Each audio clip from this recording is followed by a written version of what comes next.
Blake Lively marks her 18th anniversary of Gossip Girl with never-before-seen photos, and it's getting all the press.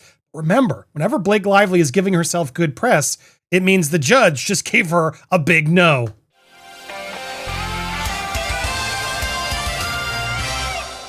Welcome to Popcorn Planet. I am Andy Signore, and yes, I saw this all over. Kim and I noticed this headline. Every big major outlet over the past starting 24 hours are celebrating how Gossip Girl is turning 18 with sweet throwback photos. This show was my college.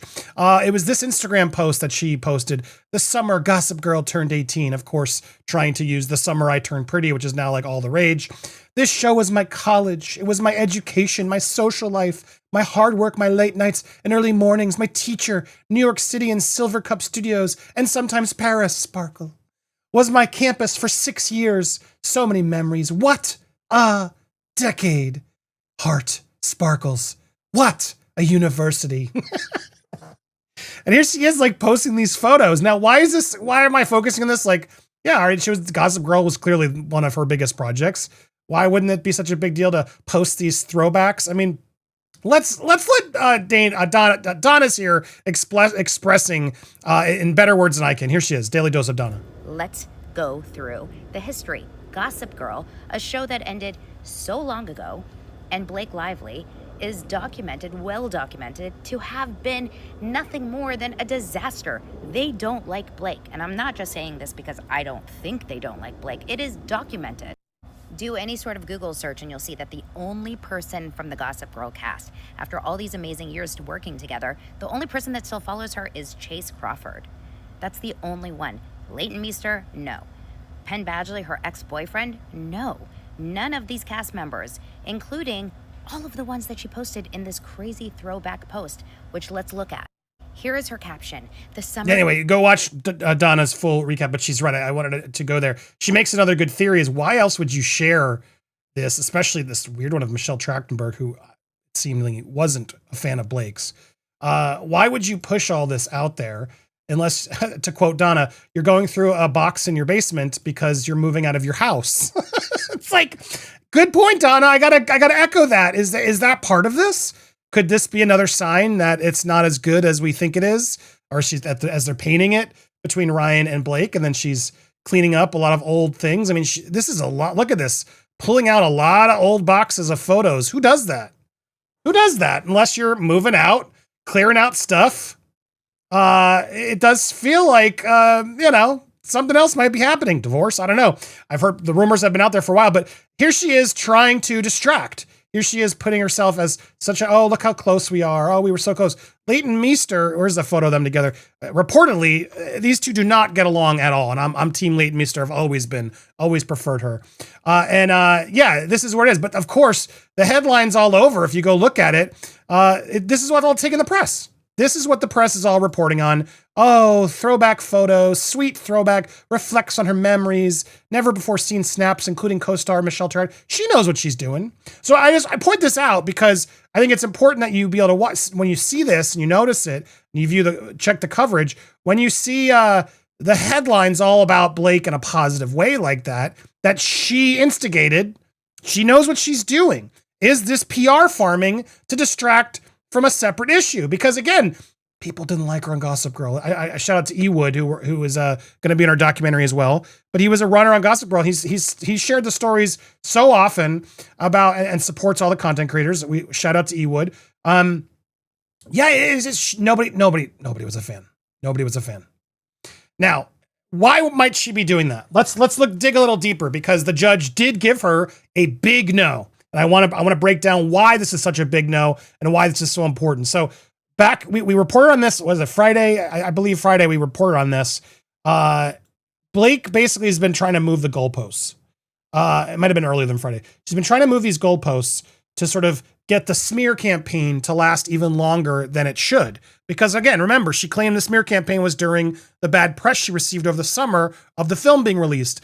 And then it's, oh no, and now it's during production, and now it's during this, now it's after, during the lawsuits. This smear campaign is never ending. Meanwhile, Blake can keep smearing Justin in the press and talk about subpoenas being delivered before even we get them, but I digress. She's trying to make this smear campaign be never ending. It can be the whole period.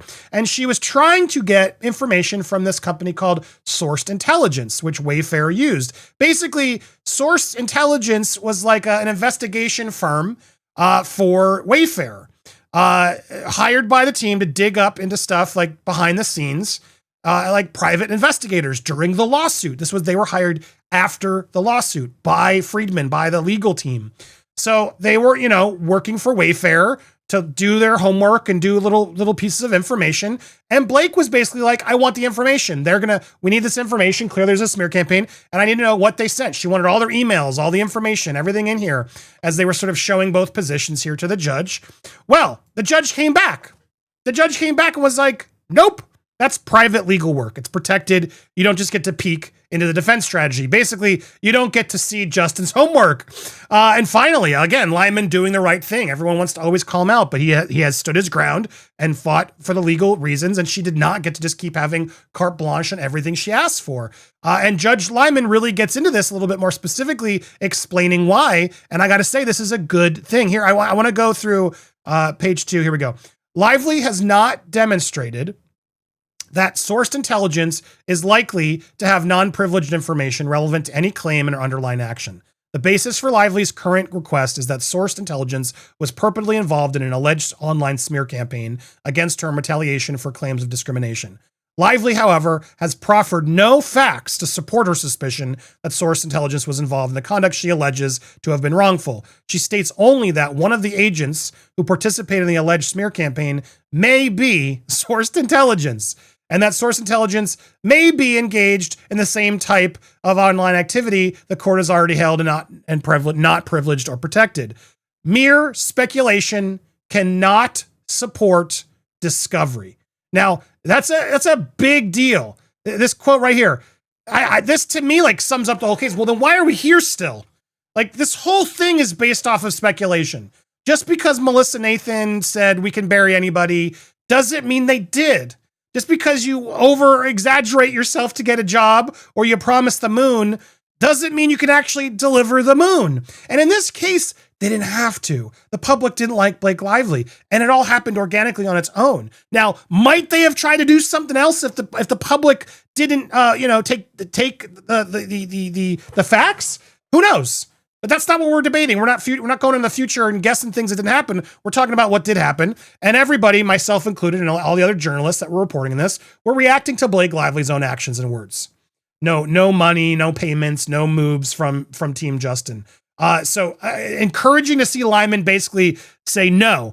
Mere speculation cannot support discovery. So I share this because it's important that we see these wins for Justin and not let her keep putting out distractions to try to help us think, oh no, there's no Blake Lively's taking over the news today, because just to prove she still can do it, and to try to say that this wasn't smart or a plan in place.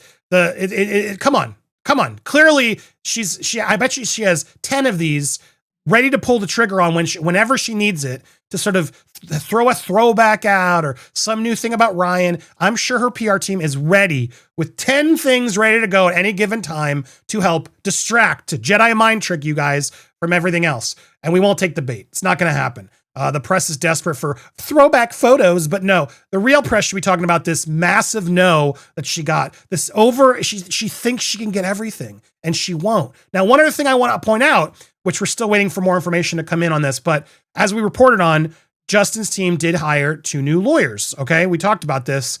Alexander Shapiro and who's the other? Shapiro and Jonathan Bach. Right, they're here. I didn't pay for these docs because not really important. Just they're now appearing. But what things are interesting? Why this is more interesting is because obviously them joining introduces a whole question of, could this be them looking into the appeal process, the Van Sham of it all? There's a lot of stuff as we've gone down, but I want to point out that not actually Golden made a very good notice. Here, look at this. Shapiro and Bach, the new lawyers, have appeared in the Jones versus Abel case.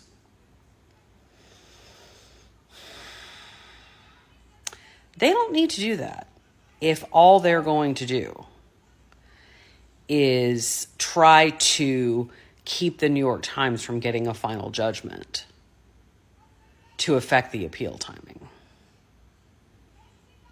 I mean, the cases are related, and the discovery in the cases is related, but they're not consolidated. They're not the same case. That is curious. That is very, very curious. I love her takes, and she's very smart in this case. She's been following every little detail, and when she's curious, I'm curious. What are those lawyers brought in to do?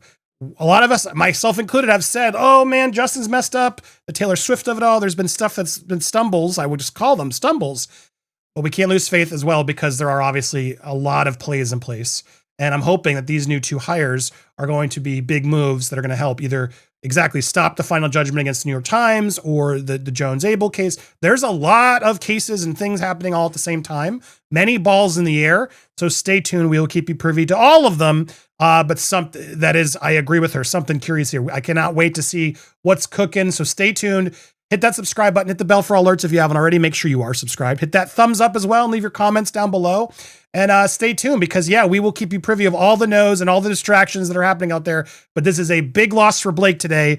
Glad to see it. She will not just get everything she wants. Thank goodness Lyman finally is putting his foot down.